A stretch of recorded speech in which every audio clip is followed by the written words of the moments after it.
Hello everyone, welcome to the learning nest. मैं नेहा आपका स्वागत करती हूँ अपने चैनल पर।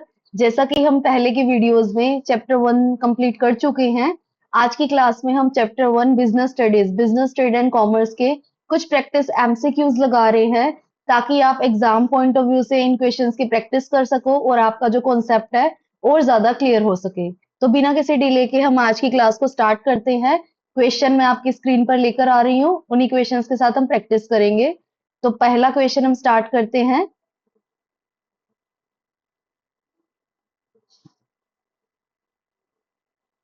पहला क्वेश्चन है हमारी स्क्रीन पर।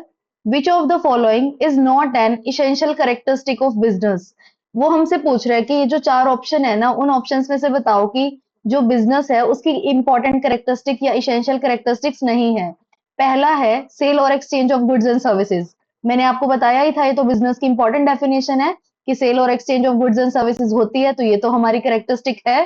सेकंड आता है प्रॉफिट मोटिव। प्रॉफिट मोटिव भी बिजनेस का जो सोल मोटिव होता है, प्राइमरी मोटिव होता है, वो प्रॉफिट अर्न करना होता है, तो प्रॉफिट मोटिव भी हमारी कैरेक्टरिस्टिक है। थर्ड आता है personal satisfaction as the main objective. No, क्या मेन ऑब्जेक्टिव हमारा पर्सनल सेटिस्फेक्शन होता है? नो, हमारा मेन ऑब्जेक्टिव क्या होता है? प्रॉफिट अर्निंग होता है हमारा मेन मोटिव। तो personal satisfaction as the main objective, ये हमारा सबसे गलत पॉइंट है। और लास्ट आता है रिस्क एलिमेंट। रिस्क मैंने कल ही आपको रिस्क वाली टॉपिक पर वीडियो करवाई थी, तो मैंने बताया था risk is an important element of every business, जो हर बिजनेस में प्रेजेंट होता ही होता है। तो ए, बी और डी ये तीनों हमारी करेक्टरिस्टिक्स हैं, बट जो सी है वो सी ऐसा पॉइंट है जो हमारी करेक्टरिस्टिक नहीं है। आई होप क्लियर होगा कि जो सी है personal satisfaction as the main objective, ये हमारी करेक्टरिस्टिक नहीं है। इसके बाद हम नेक्स्ट क्वेश्चन पर चलते हैं। नेक्स्ट क्वेश्चन आता है, a person purchases wheat ₹420,000 to consume at home. This transaction is. वो कह रहा है कि किसी इंसान ने कोई व्हीट खरीदा 20,000 रुपए का, किस लिए? घर पर कंज्यूम करने के लिए। क्या है ये ट्रांजैक्शन? पहला है बिजनेस। तो मैंने आपको बिजनेस की इंपॉर्टेंट फीचर बताई थी कि रेगुलरिटी ऑफ ट्रांजैक्शंस, कि रेगुलर बेसिस पर होनी चाहिए वो ट्रांजैक्शन। सेकंड है ट्रेड। ट्रेड का मतलब क्या होता था? Buying and selling of goods and services. Third है कॉमर्स। कॉमर्स का क्या मतलब था? कॉमर्स जिसमें ट्रेड और एड्स टू ट्रेड इंक्लूड होता था। और लास्ट है नॉट अ बिजनेस एक्टिविटी। तो किसी ने अपने पर्सनल कंजप्शन के लिए वीट खरीदा, तो वो कोई बिजनेस एक्टिविटी नहीं है, वो उसकी खुद की पर्सनल एक्टिविटी थी, ना कि बिजनेस एक्टिविटी। जो डी ऑप्शन है वो बिल्कुल करेक्ट आंसर है इसका। ए, बी और सी इसका आंसर नहीं है, डी इस क्वेश्चन का क्या है? बिल्कुल करेक्ट आंसर है। नेक्स्ट क्वेश्चन पर मूव करते हैं। नेक्स्ट आता है विच स्टेटमेंट इज करेक्ट। हमें क्या करना है? चारों ऑप्शंस की चारों स्टेटमेंट्स को अच्छे से रीड आउट करना है, फिर हमें आइडेंटिफाई करना है कि कौन सी स्टेटमेंट करेक्ट है।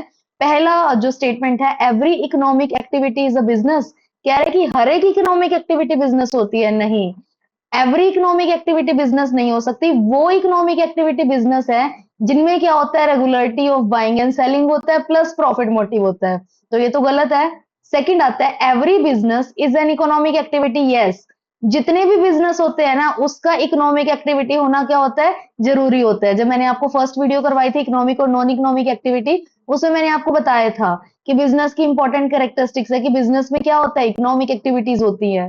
थर्ड आता है every profession is a business. नहीं, बिजनेस का पार्ट है क्या? बिजनेस में याद होगा मैंने आपको बताया था, बिजनेस में आपके क्या क्या आते थे? याद होगा, बिजनेस, प्रोफेशन, एम्प्लॉयमेंट, हम तीनों ने इनमें डिफरेंस किया था। तो तीनों अलग अलग चीजें थी।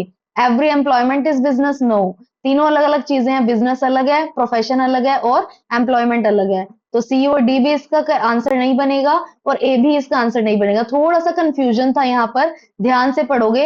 एवरी इकोनॉमिक एक्टिविटीज बिजनेस नहीं होना चाहिए, क्योंकि इकोनॉमिक एक्टिविटी तो कोई भी हो सकती है ना, जहां पर पैसों का लेन देन होगा वो सब इकोनॉमिक एक्टिविटी है। तो हर इकोनॉमिक एक्टिविटी तो बिजनेस नहीं हो सकती, पर हर बिजनेस में क्या होती है? इकोनॉमिक एक्टिविटी होना क्या है? जरूरी है। तो थोड़ा सा कंफ्यूजन था इस क्वेश्चन में, प्लीज ध्यान से पढ़िएगा स्टेटमेंट को। स्टेटमेंट बी हमारा क्या है? Correct answer. नेक्स्ट क्वेश्चन पर मूव करते हैं हम।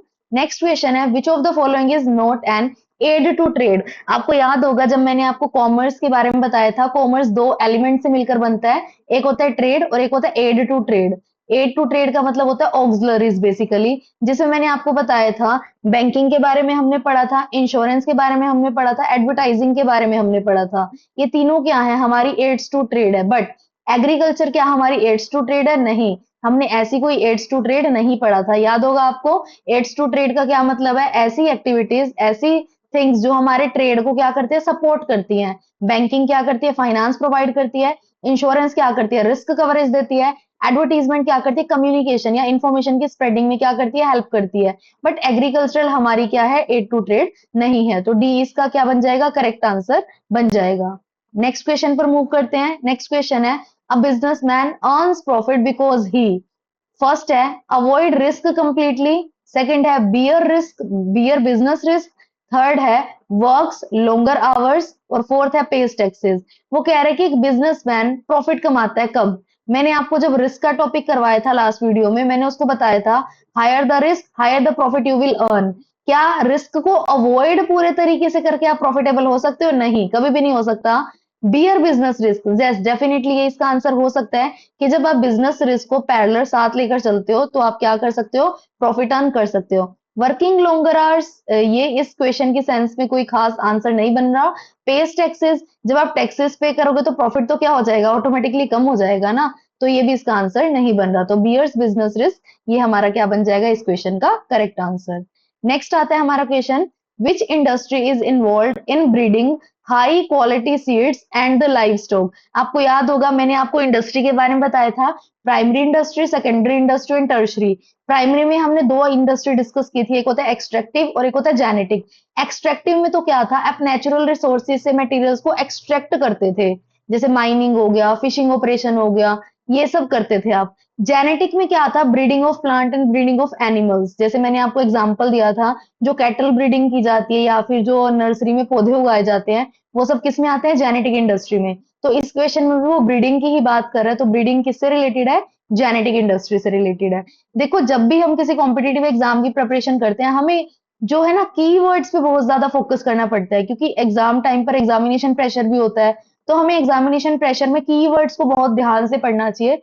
तो ब्रीडिंग था ना, ब्रीडिंग आपको किससे रिलेटेड था, जेनेटिक से, और एक्सट्रैक्टिंग ऑफ मटेरियल किससे रिलेटेड था, एक्सट्रैक्टिव से।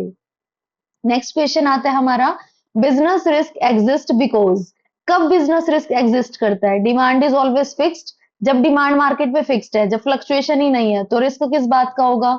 सेकंड आता है प्रॉफिट इज अनसर्टेन। मैंने आपको बताया था रिस्क जो एलिमेंट होता है ना, वो हमेशा किससे रिलेटेड होता है, फ्यूचर से। प्रेजेंट और पास्ट के कंसर्न में कभी भी रिस्क नहीं होता, रिस्क हमेशा किससे रिलेटेड होता है, फ्यूचर से। और फ्यूचर क्या होता है, टोटली अनसर्टेन और अनप्रिडिक्टेबल, हमें नहीं पता आने वाले 1 घंटे 2 घंटे अगले दिन क्या होगा। तो बिजनेस रिस्क कब एग्जिस्ट करता है, जब फ्यूचर क्या होता है, प्रेजेंट होता है, और फ्यूचर क्या होता है, अनसर्टेन होता है। थर्ड आता है प्रॉफिट इज गारंटीड, जब प्रॉफिट गारंटीड ही है तो रिस्क किस बात का, government control every business decision, इसका भी यहाँ पे कोई रेलिवेंस नहीं है।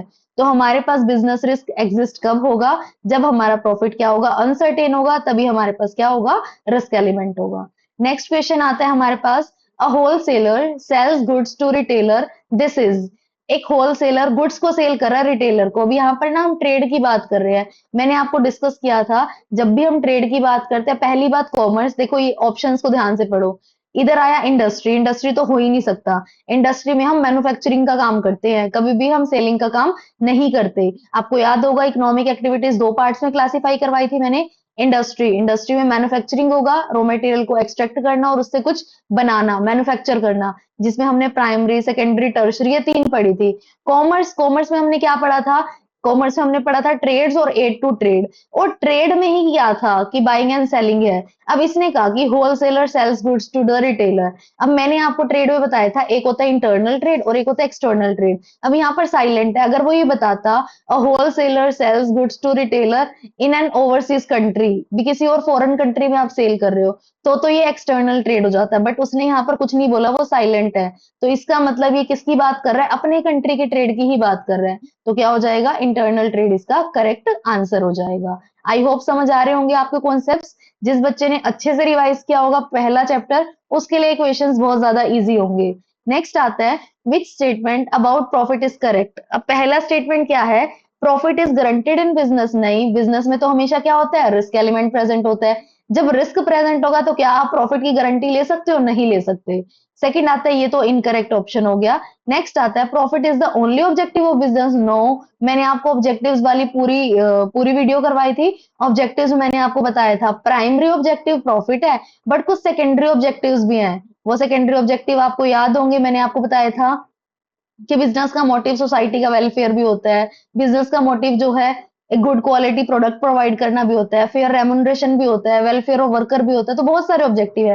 प्रॉफिट ओनली ऑब्जेक्टिव नहीं है, ये भी गलत है। नेक्स्ट आता है profit is uncertain but essential for survival and growth. इसने हमसे पूछा करेक्ट बता दो, तो यही करेक्ट है। प्रॉफिट क्या है, अनसर्टेन है। क्यों? क्योंकि प्रॉफिट तो फ्यूचर से रिलेटेड है, फ्यूचर में रिस्क प्रेजेंट है, रिस्क की वजह से प्रॉफिट क्या है, अनसर्टेन है। बट इसेंशियल, समहाउ प्रॉफिट क्या है, इसेंशियल भी तो है। अगर आप अपने बिजनेस का सर्वाइवल और ग्रोथ चाहते हो तो उसके लिए आपको प्रॉफिट क्या है, डेफिनेटली चाहिए आपको। तो जो इसका सी ऑप्शन है वो बिल्कुल क्या बन जाएगा, करेक्ट बन जाएगा। एक बार हम डी को भी पढ़ लेते हैं, क्या है D option, business can continue indefinitely without profit. No, क्या कोई बिजनेस बिना प्रॉफिट के इनडेफिनेटली अनंत समय के लिए चल सकता है? बिल्कुल भी नहीं चल सकता। तो सी इसका क्या बन जाएगा, करेक्ट आंसर बन जाएगा। आई होप समझ आ रहा होगा यहाँ तक। नेक्स्ट आता है which of the following is the best example of a business activity. हमें बिजनेस एक्टिविटी के 4 ऑप्शन गिवन है, इन चारों में से बेस्ट एग्जाम्पल फाइंड आउट करना है। फर्स्ट एग्जाम्पल हम रीड करते हैं। A student teaching his younger brother free of cost. घर में बड़ा भाई छोटे भाई को पढ़ा रहा है और साथ में मेंशन भी है फ्री ऑफ कॉस्ट। तो क्या ये बिजनेस है? नहीं है ये बिजनेस, ये नॉन इकोनॉमिक एक्टिविटी है। नेक्स्ट है a tailor stitching clothes for customer for a fee. एक टेलर है, कपड़े सिल रहा है वो किसके, कस्टमर्स के, और बदले में पैसे भी ले रहा है। तो ये क्या है, इकोनॉमिक एक्टिविटी है। और ऑप्शंस भी एक बार हम पढ़ लेते हैं। A mother cooking food for her family, no, ये नॉन इकोनॉमिक एक्टिविटी है। A person donating books to a library, अब इसने मेंशन किया कि वो डोनेट कर रहा है बुक्स को लाइब्रेरी में, तो बदले में तो कुछ नहीं मिल रहा ना उसको, एक सेटिस्फेक्शन मिल रही है, वो एक अच्छा कोर्स कर रहे हैं। तो ये भी क्या है, नॉन इकोनॉमिक एक्टिविटी। बाकी सब एग्जांपल्स नॉन इकोनॉमिक एक्टिविटी के हैं, सिर्फ एक ही एग्जांपल है जो इकोनॉमिक एक्टिविटी का है, वही हमारा बेस्ट सुटेबल एग्जांपल है, किसका, बिजनेस एक्टिविटी का। क्यों? क्योंकि बिजनेस हमारी क्या होती है, इकोनॉमिक एक्टिविटी होती है, वो नॉन इकोनॉमिक एक्टिविटी नहीं होती है। नेक्स्ट आता है हमारे पास which of the following is not an economic activity. अब नॉट एन इकोनॉमिक क्या हो जाएगा, फर्स्ट पढ़ो, selling vegetable in the market. अब selling vegetable in the market, जब वेजिटेबल मार्केट्स में सेल हो रही होंगी तो बदले में पैसे भी तो मिल रहे होंगे ना वेजिटेबल्स के लिए, तो ये तो इकोनॉमिक है। नेक्स्ट है working in a bank for a salary, आप कहीं पर जॉब कर रहे हो, सैलरी ले रहे हो, इकोनॉमिक एक्टिविटी है। डोनेटिंग ब्लड वॉलेंटरली, अब आप वॉलेंटियर हो, कहीं पर ब्लड डोनेट कर रहे हो अपनी इच्छा से, तो जहां पर भी डोनेशन आ जाएगा वो अपनी इच्छा से होगा, सेल्फ सेटिस्फेक्शन के लिए होगा, एक नोबल कोज होगा। तो ये क्या है, हमारी नॉन इकोनॉमिक एक्टिविटी है। इसने हमसे यही पूछा था, नॉट एन इकोनॉमिक एक्टिविटी। ध्यान से क्वेश्चन को रीड करना है। नॉट एन इकोनॉमिक एक्टिविटी का मतलब क्या हुआ, जो इकोनॉमिक नहीं है। इकोनॉमिक नहीं है तो क्या होगी, नॉन इकोनॉमिक होगी। तो डोनेटिंग ब्लड वॉलेंटरली क्या है, नॉन इकोनॉमिक एक्टिविटी, यही हमारा करेक्ट आंसर है। एक बार हम लास्ट ऑप्शन को भी पढ़ते हैं। रनिंग कोचिंग इंस्टीट्यूट, अब आप कोचिंग इंस्टीट्यूशन चला रहे हो तो बदले में फीस ले रहे होंगे, तो ये इकोनॉमिक एक्टिविटी है। हमेशा हमें एग्जाम में ध्यान रखना होता है कि बिल्कुल फोकस्ड होकर, हम डायरेक्ट एकदम से जल्दी जल्दी में हमें ऑप्शंस को टिक नहीं करने चाहिए। हमें सारे ऑप्शंस को जरूर से जरूर गो थ्रू करना चाहिए। क्या पता कई बार हम कुछ गलती से भी नर्वसनेस की वजह से कोई ऑप्शन टिक कर देते हैं जो कि इनकरेक्ट होता है, बाद में हमें पता चलता है। तो इट्स बेटर आप सारे के सारे ऑप्शंस को क्या करो, अच्छे से गो थ्रू करो। नेक्स्ट आता है which utility is created by a retailer when goods are sold to the customer. वो कह रहे हैं कि कौन सी यूटिलिटी क्रिएट होती है जब गुड्स क्या करते हैं, हम सेल करते हैं कस्टमर को। फर्स्ट आता है फॉर्म यूटिलिटी। फॉर्म का मतलब होता है कि जो प्रोडक्ट है उसकी ट्रांसफॉर्मेशन हो जाना, तो ये तो नहीं है। टाइम यूटिलिटी, टाइम यूटिलिटी जैसे जिस टाइम पर हमें उस प्रोडक्ट की जरूरत है, बेसिकली वेयर हाउसेस के थ्रू ये वाली यूटिलिटी क्रिएट होती है। नेक्स्ट आता है पोजेशन। पोजेशन का मतलब होता है ओनरशिप का ट्रांसफर होना। पोजेशन कि किसके अधिकार क्षेत्र में ओनरशिप का ट्रांसफर होना, उसको हम बोलते हैं पोजेशन यूटिलिटी। अब पोजेशन का क्या मतलब है, उसने बोला कि रिटेलर क्या कर रहा है, गुड्स किसको दे रहा है, कस्टमर को दे रहा है। पहले वो गुड्स की ओनरशिप किसके पास थी, रिटेलर के पास। अब उस गुड्स की ओनरशिप किसके पास है, कंज्यूमर के पास। तो इसे बोलते हैं हम पोजेशन यूटिलिटी, कि ट्रांसफर ऑफ ओनरशिप एक पार्टी से दूसरी पार्टी पर चला गया। तो यहाँ पर कौन सी यूटिलिटी आएगी, पोजेशन यूटिलिटी ना। लास्ट हम पढ़ते हैं प्लेस यूटिलिटी।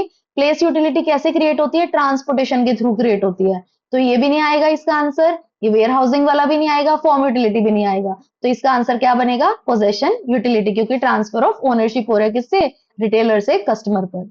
नेक्स्ट आता है हमारे पास which industries mainly engaged in building roads bridges and dams. आपको याद होगा जब मैंने आपको इंडस्ट्री का टॉपिक करवाया था, प्राइमरी सेकेंडरी टर्शरी तीन इंडस्ट्री करवाई थी। प्राइमरी में थी हमारी कौन कौन सी, एक्सट्रैक्टिव एंड जेनेटिक। सेकेंडरी में थी हमारी मैन्युफैक्चरिंग एंड कंस्ट्रक्शन। मैन्युफैक्चरिंग में आप क्या करते थे, रॉ मटेरियल से फाइनल गुड्स को मैन्युफैक्चर करते थे। कंस्ट्रक्शन किससे रिलेटेड था, कंस्ट्रक्शन था इंफ्रास्ट्रक्चर को बिल्डअप करने से रिलेटेड, कोई बिल्डिंग बनाना, डैम बनाना, रोड्स बनाना, टनल्स बनाना, ब्रिजेस बनाना। तो यहाँ पर उसने बोला कि आप क्या कर रहे हो, रोड्स बना रहे हो, ब्रिजेस बना रहे हो, डैम्स बना रहे हो, तो आपको कीवर्ड्स याद होने बहुत जरूरी हैं। जहां पर भी आपने देखा कि ये रोड्स, डैम्स, ब्रिजेस वाला कॉन्सेप्ट आ रहा है, तो इसका मतलब इसका आंसर बिना देखे क्या बन जाएगा, कंस्ट्रक्शन इंडस्ट्री। बाकी पढ़ लेते हैं मैन्युफैक्चरिंग। मैन्युफैक्चरिंग तो रॉ मटेरियल से फिनिश गुड्स बनती है। एक्सट्रैक्टिव एक्सट्रैक्शन से रिलेटेड है। जेनेटिक ब्रीडिंग से रिलेटेड है, तो आंसर क्या बन गया, कंस्ट्रक्शन इंडस्ट्री।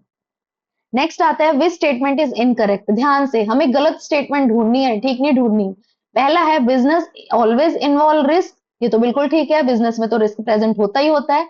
नेक्स्ट है profit is the reward for risk bearing, ये भी बिल्कुल ठीक है कि प्रॉफिट किसके बदले में मिलता है, रिस्क बियरिंग के बदले में मिलता है। नेक्स्ट है business risk can be eliminated completely, no, बिल्कुल गलत है। आप बिजनेस रिस्क को कभी भी कंप्लीटली एलिमिनेट नहीं कर सकते, आप उसे मिनिमाइज कर सकते हो।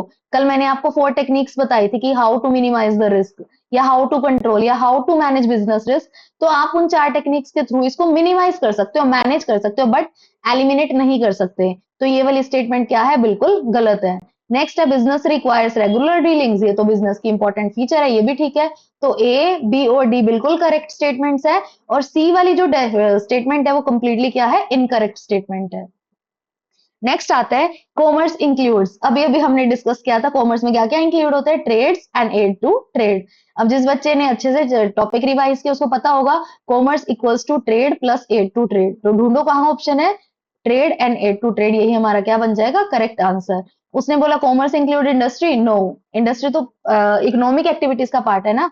Commerce include trade only, no, trade और एड्स टू ट्रेड दोनों वर्ड इंक्लूड होते हैं। मैन्युफैक्चरिंग एंड ट्रेड, ये भी गलत है। आपको याद होगा जब मैंने आपको ये टॉपिक करवाया था तो बताया था trade and aids to trade, aids to trade के लिए हम ऑक्सिलरी टू ट्रेड वर्ड भी यूज करते हैं। तो अगर ऑक्सिलरी टू ट्रेड आए तो कंफ्यूज नहीं होना, वो भी सेम ही है। नेक्स्ट आता है हमारे पास a person import machinery from Germany to India. कोई पर्सन है जर्मनी से इंडिया में इंपोर्ट कर रहा है machinery, this is internal trade. Internal trade की क्या डेफिनेशन थी, within the state of a nation. जैसे हम इंडिया की बात करें, इंडिया में 29 स्टेट्स हैं, एक स्टेट से दूसरे स्टेट में जो ट्रेड होगा उसे इंटरनल ट्रेड बोलते हैं, तो ये तो नहीं आना चाहिए। होम ट्रेड, होम ट्रेड का मतलब भी क्या होता है, अपनी कंट्री में ही ट्रेड, ये भी नहीं आना चाहिए। इंपोर्ट ट्रेड, वेरी यस, ये इसका आंसर बनता है। उसने क्या बताया, बिल्कुल डायरेक्ट बताया, उसने इंपोर्ट कर रहा है वो मशीनरी, तो ये कौन सा एग्जाम्पल है, इंपोर्ट ट्रेड का एग्जाम्पल है, तो import trade will be the answer. Next आते हैं हमारे पास which characteristics of business is highlighted when a company earns profit in some year and loss in other year. कि वो बता रहा है कि कुछ साल तो बिजनेस प्रॉफिटेबल है और कुछ साल बिजनेस लॉस में है। तो ये कौन सी करेक्टरिस्टिक्स को हाईलाइट करता है, अब आपको ध्यान से देखना सारी करेक्टरिस्टिक, आपको उन करेक्टरिस्टिक का अच्छे से मीनिंग पता होना चाहिए। पहली है रेगुलरिटी, रेगुलरिटी तो नहीं हो सकती, रेगुलरिटी किससे रिलेटेड है, रेगुलर ट्रांजेक्शन से रिलेटेड है। नेक्स्ट है अनसर्टेनिटी ऑफ रिटर्न, ये इससे बिल्कुल रिलेट करता है कि कभी प्रॉफिट हो रहा है कभी लॉस हो रहा है, तो इसका मतलब क्या है, फ्यूचर अनप्रिडिक्टेबल है, अनसर्टेन है, तो अनसर्टेनिटी ऑफ रिटर्न यहाँ पर क्या बन जाएगा, इसका करेक्ट आंसर। हम बाकी सब ऑप्शंस को भी गो थ्रू करते हैं। नेक्स्ट है sale of goods, sale of goods यहाँ पर करेक्ट नहीं बनती है स्टेटमेंट। नेक्स्ट है सोशल ऑब्जेक्टिव, ये तो बिल्कुल भी करेक्ट नहीं बनती है स्टेटमेंट, तो अनसर्टेनिटी ऑफ रिटर्न हमारा क्या बन जाएगा, करेक्ट आंसर। नेक्स्ट आता है which of the following is an example of speculative risk. कल की क्लास में हमने इसके बारे में डिस्कस किया था, दो टाइप के रिस्क थे, एक था स्पेक्युलेटिव रिस्क, एक था प्योर रिस्क। आपको दोनों के मीनिंग कीवर्ड्स पता होने चाहिए। स्पेक्युलेटिव, स्पेक्युलेटिव मैंने आपको बताया भी था, जनरल सेंस में सट्टा से रिलेटेड होता है, कि जब कोई इंसान सट्टा लगाता है तो कभी तो उसको प्रॉफिट हो जाता है, कभी तो उसको लॉस हो जाता है, तो स्पेक्युलेटिव रिस्क भी बिल्कुल सेम है, कभी आप प्रॉफिट अर्न करते हो, कभी आप लॉस अर्न करते हो। प्योर रिस्क क्या था, जिसमें इधर लॉस और नो लॉस, या तो लॉस होगा या लॉस नहीं होगा, बट प्रॉफिट कभी भी नहीं होगा। नाम से ही क्लियर है, प्योर रिस्क, जो प्योरली 100% रिस्क ही है, लॉस से ही रिलेटेड है। तो यहाँ पर आपको एग्जाम्पल पूछ रहे हैं स्पेक्युलेटिव रिस्क का, पहला है लॉस ड्यू टू फायर, ये प्योर रिस्क का एग्जाम्पल है। नेक्स्ट है प्रॉफिट और लॉस इन स्टॉक मार्केट, तो यही आपका इसका एग्जाम्पल फिट बैठता है कि कभी तो प्रॉफिट होता है कभी तो लॉस होता है। प्रॉफिट और लॉस देखो दोनों वर्ड लिखे हुए हैं यहाँ पर, तो ये हमारा करेक्ट एग्जाम्पल है किसका, स्पेक्युलेटिव का। नेक्स्ट भी पढ़ लेते हैं अर्थक्वेक डैमेज। अब अर्थक्वेक आया, डैमेज हुआ, तो वो तो लॉस ही है ना, अर्थक्वेक आने से कभी भी प्रॉफिट तो होगा ही नहीं, तो ये भी हमारा प्योर रिस्क है। थेफ्ट ऑफ गुड्स, अगर चोरी हुई है तो नुकसान ही होगा, प्रॉफिट तो नहीं होगा, ये भी हमारा किसका एग्जाम्पल है, प्योर रिस्क का। तो ए, सी और डी ये तीनों एग्जाम्पल है हमारे प्योर रिस्क के, बट प्रॉफिट और loss in the stock market हमारा एग्जाम्पल किसका है? स्पेक्युलेटिव रिस्क का। आई होप क्लियर होगा ये भी। नेक्स्ट आता है the main objective of business is, business का मेन ऑब्जेक्टिव क्या है? चैरिटी करना? नहीं, ये तो सब्सिडरी ऑब्जेक्टिव है। अगर चाहे तो वो सोशल कॉज के लिए, नोबल कॉज के लिए चैरिटी कर सकता है। Employment generation only? नहीं, एम्प्लॉयमेंट जनरेशन है एक social objective, but only objective तो नहीं है। नेक्स्ट है profit through customer satisfaction, yes. Main जो प्राइमरी मोटिव है वो क्या है? प्रॉफिट अर्न करना, किसके थ्रू?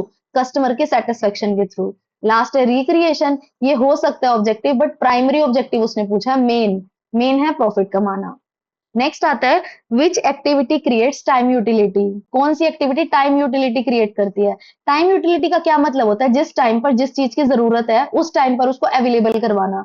जैसे आपने देखा होगा पहले टाइम में क्या होता था, जैसे सीजनल फ्रूट्स है, सीजनल वेजिटेबल्स है। जैसे अगर मैं कुछ वेजिटेबल्स की बात करूं, जैसे भिंडी है, अरबी है, ये सब समर सीजन की वेजिटेबल्स है। बट आज के टाइम में ये विंटर में भी मिल जाते हैं, क्यों? क्योंकि कोल्ड स्टोरेज में रख दी जाती है, वो कोल्ड स्टोरेज से निकाल कर विंटर में मार्केट में सप्लाई कर दिया जाता है। तो इसको हम क्या बोलते हैं? टाइम यूटिलिटी बोलते हैं। जैसे मैंगोज है, मैंगो एक समर सीजन का फ्रूट है, बट आपने देखा होगा अगर बड़ी मेट्रो सिटीज की बात की जाए, वहां पर 12 मंथ्स में मैंगो का मतलब मैंगो मिलता ही मिलता है। तो वो क्या है? टाइम यूटिलिटी, कि जिस टाइम पर जिस चीज की जरूरत है मार्केट में उसको सप्लाई कर देना।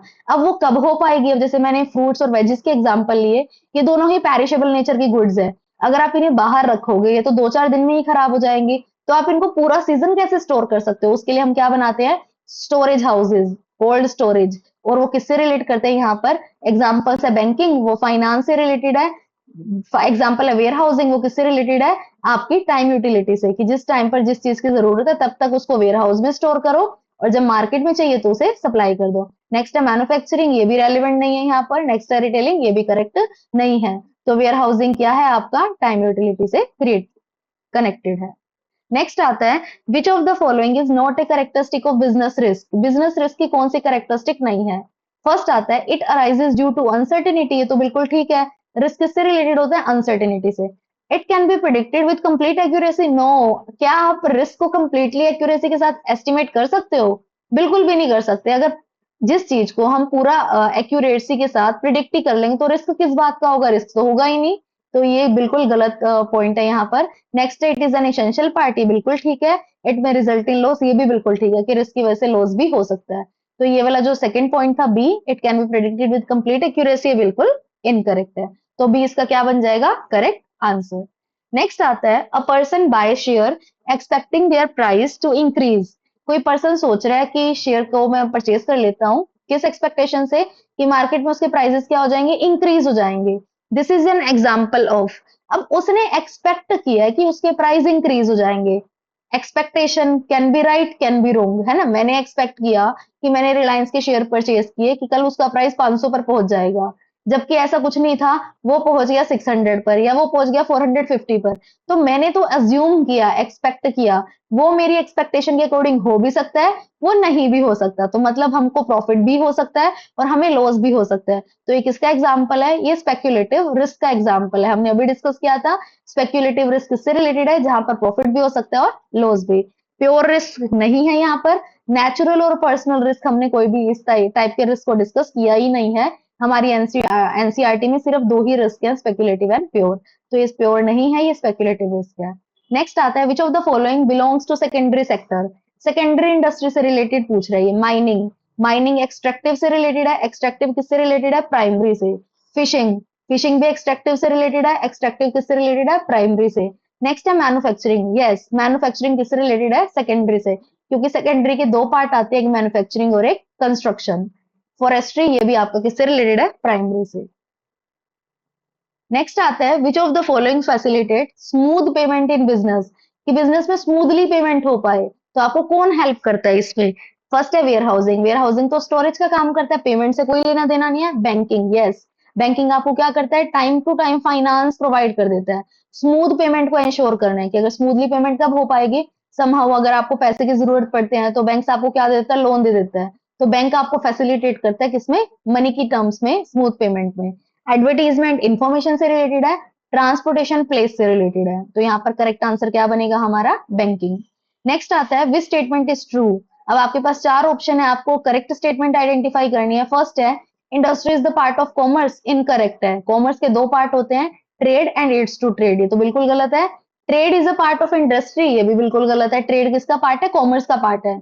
नेक्स्ट है trade is a part of commerce, yes ये बिल्कुल ठीक है कि ट्रेड किसका पार्ट है? कॉमर्स का पार्ट है। नेक्स्ट है commerce is the part of trade, no, इसने क्या किया? जंबल अप कर दिया, इसको आगे पीछे कर दिया। ट्रेड पार्ट है किसका? कॉमर्स का। कॉमर्स वास्ट है, कॉमर्स में ट्रेड और एड्स टू ट्रेड दोनों आते हैं, तो सी हमारा क्या बन जाएगा? करेक्ट आंसर बन जाएगा।